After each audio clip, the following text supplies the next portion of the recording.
Всім добрий вечір. Лідер фракції тут, голова Офісу президента тут, прем'єр-міністр Шмигаль тут, Подоляк тут, президент тут. Всі ми тут, наші військові тут, громадяни суспільства тут, всі ми тут. Захищаємо нашу незалежність, нашу державу. Зараз в мережі дуже багато з'явилось фейкової інформації, що, немов я закликаю складати зброю, нашу армію і йде евакуації. Значить так, я тут, ніяку зброю ми не складемо, будемо захищати нашу державу, тому що наша зброя – це наша правда. Наша правда в тому, що це наша земля, наша країна, наші діти, і ми все це будемо захищати. Ось і все.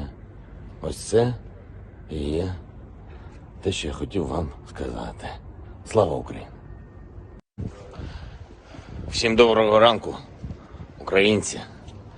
Зараз в мережі дуже багато з'явилось фейкової інформації, що, немов я закликаю складати зброю, нашу армію і йде евакуації. Значить так, я тут, ніяку зброю ми не складемо, будемо захищати нашу державу, тому що наша зброя – це наша правда. Наша правда в тому, що це наша земля, наша країна, наші діти, і ми все це будемо захищати. Ось і все. Ось це і є те, що я хотів вам сказати. Слава Україні! Всім доброго ранку, українці. Зараз в мережі дуже багато з'явилось фейкової інформації, що, немов я закликаю складати зброю, нашу армію і йде евакуації. Значить так, я тут, ніяку зброю ми не складемо, будемо захищати нашу державу, тому що наша зброя – це наша правда. Наша правда в тому, що це наша земля, наша країна, наші діти, і ми все це будемо захищати. तो ये बड़ी खबर हमने आपको बताई। इसमें विशंबर दयाल जिससे हम बातचीत कर रहे थे कि क्या कुछ इंटरप्रेट कर सकते हैं, उन्होंने बताया कि देखिए ये इसमें यूक्रेनियन भाषा का ज्यादा इस्तेमाल किया गया, यानी अपनी आम आवाम जो है उसे वो ज्यादा संबोधन कर रहे हैं दुनिया के नफ्स को समझते हुए। हालांकि वो भी ये कह रहे हैं कि झूठी खबरों पर ध्यान मत दें, लेकिन विशंबर सर अगर थोड़ा बहुत भी इंटरप्रिटेशन आप कर सके जो बड़ी बातें इन्होंने कही। देखिए, पहली बात तो ये कि यूक्रेनियन प्रेसिडेंट है, उसमें कुछ रशियन कॉमन वर्ड्स हैं, लेकिन उन्होंने यूक्रेनियन भाषा का पूरा इस्तेमाल किया है। हाँ, उनकी दो तीन चीजें स्पष्ट है कि हमारी आर्मी लड़ेगी, ये हम बिल्कुल कॉन्फिडेंट है कि हम अपनी हिफाजत करेंगे, और जब तक ये है मैं यहीं पे हूँ। सबको देखना चाहिए कि मैं यहाँ पे हूँ और मैं यहीं पे रहूँगा, और हमें हथियार चाहिए और हम लड़ेंगे। मतलब उन्होंने एक रिजॉल्व के जो बेसिक तीन चार चीजें उन्होंने रिजॉल्व की है कि ये समस्या अब हम अकेले हैं, लेकिन ये हमारी है, हम इसको एक बड़ा मैसेज अपनी आवाम को दे रहे हैं जब वो ये भी कह रहे हैं कि आवाम भी लड़े। लेकिन निशिकांत सर जरा ये समझाइए कि 5 दिन की अगर वॉरफेयर है तो पुतिन का जो ये स्टैंड बदल रहा है, क्या ये भी, चलिए उनके पास हम जाएंगे वापस, लेकिन राजीव सर फिर मैं आपके पास आता हूं। आप कूटनीति बेहतर समझते हैं, अगर ये कह रहे हैं निशिकांत जी की 5 दिन की लड़ाई जो है वो एक प्लान थी, तो क्या ये भी प्लान का हिस्सा था कि जब स्थिति ऐसी हो जाए कि बिल्कुल अलग थलग पड़ जाए यूक्रेन प्राइम मिनिस्टर प्रेसिडेंट, उस वक्त उन्हें बातचीत की टेबल पर लाया जाए ताकि हम अपनी बातें, अपनी शर्तें उन पर अच्छे से थोप सके? और क्या इसमें यूक्रेनियन प्रेसिडेंट से बातचीत संभव है, क्योंकि रूस ऐसा लग रहा है कि उन्हें हटाकर एक नई सत्ता चाहता है जो उसके हिसाब से चले? देखिए, पहले तो मैं ये क्लियर कर दूं कि मेरे को नहीं लगता कि यूक्रेनियन प्रेसिडेंट मॉस्को जाएंगे या बेलारूस जाएंगे, जैसे मॉस्को की ऑफर है, वो खुद नहीं जाएंगे, और पहले कड़ी में तो सर्टनली नहीं जाएंगे। कोई उनका नेशनल सिक्योरिटी एडवाइजर या फॉरेन मिनिस्टर उनको रिप्रेजेंट कर सकता है। दूसरी चीज़ ये है, ये 5 दिन का जो है ना, ये किसी का गेस्टिमेट है।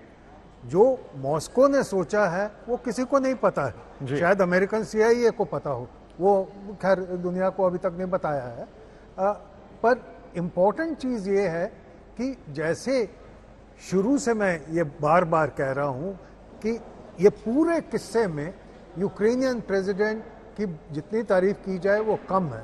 वो स्टेबल नज़र आ रहे हैं, साउंड बाइट्स अपनी सोच समझ के दे रहे हैं, कभी मॉस्को रशियन भाषा में रूसियों को एड्रेस कर रहे हैं, क्योंकि वो कह रहे हैं कि ये आप क्या कर रहे हैं अपने भाइयों को, मतलब यूक्रेनियंस को युद्ध में मारने की जो कोशिश हो रही है। फिर वो नेटो के 27 जो मुखिया हैं, हेड हैं, उनको उन्होंने अपील की भाई आपको सबको मैंने फोन किया, किसी ने मेरी यूक्रेन को मदद करने के लिए नहीं आए। और तीसरा जो आपने इशारा किया ये बाइडेन की फोन कॉल का, जी। उसमें भी रिमार्केबल चीज ये है कि यूक्रेनियन प्रेसिडेंट ने कहा, अंग्रेजी में मैं बोलता हूं, I don't want a ride, I want emanation. ये दो छोटे छोटे सेंटेंसेस इतने इफेक्टिव हैं कि सारी दुनिया को पता लगेगा कि देखिए ये बहादुर आदमी है। ये डरपोक बन के आपने अफगानिस्तान की बात की, अफगानिस्तान के फॉर्मर प्रेसिडेंट की तरफ अशरफ गनी नहीं है। लेकिन सर फिर मेरे दो छोटे छोटे सवाल आपके लिए और आते हैं। पहला सवाल ये आता है कि ठीक है आप स्टेट्समैन बन रहे हैं, आप दुनिया को मैसेज दे रहे हैं, दुनिया आपकी बहादुरी की तारीफ कर रही है, लेकिन इनका भविष्य आपको क्या नजर आ रहा है जब रूस बिल्कुल क्लियर है? और दूसरा, क्या जो बाइडेन की इमेज पर भी इस जो स्टेटमेंट दिया, इससे एक बड़ा डेंट नहीं किया ग्लोबल छवि में कि हम भागेंगे नहीं, आप हमें भागने का ऑफर दे रहे हैं, आपको हमारा साथ देना चाहिए था? देखिए जेलेंस्की ने तो बार बार पब्लिकली भी कह दिया है कि मैं मरने के लिए तैयार हूं। अगर रशियन फोर्सेस कीव को कैप्चर कर लें तो इसको प्रिजनर बनाएं, मार दें, वो तो खैर बात की बात है, पर इसको हटाएंगे जरूर। सो ये वर्स्ट सिचुएशन के लिए प्रिपेयर्ड है और इसके लिए भी इनकी तारीफ करनी चाहिए। जहां तक बाइडेन साहब का सवाल है, उनकी रेपुटेशन तो वैसे भी अंदरूनी मामलों में भी, जो डोमेस्टिक इश्यूज हैं उनमें भी उन्होंने कोई ज्यादा ख्याति नहीं पाई, पर जिस तरह वो अफगानिस्तान से दुम दबा के भागे तो उनकी अप्रूवल रेटिंग बिल्कुल ही नीचे हो गई। कुछ लोगों के मुताबिक तो worst since world war 2 for any American president.